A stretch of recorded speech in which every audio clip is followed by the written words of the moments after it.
WhatsApp பண்ணேன். அதுக்காக நான் உங்களுக்கு ஒரு டிப்ஸ் சொல்ல போகிறேன்.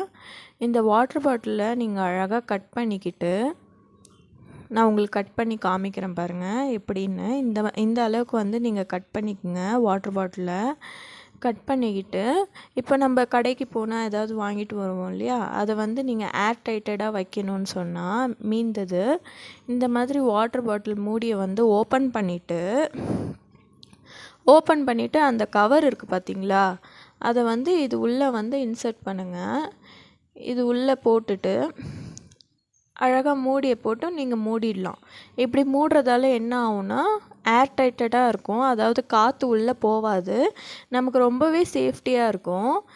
கீழே வெந்துடுமோ அப்படிங்கிற பயமும் இருக்காது. இதே மாதிரி நான் பொட்டுக்கடலை பேக்கெட்டும் இருக்குது மீந்தது, இதே மாதிரி நான் போட்டு வைக்கிறேன் பாருங்கள். மூடி போட்டு க்ளோஸ் பண்ணி வச்சுடுங்க.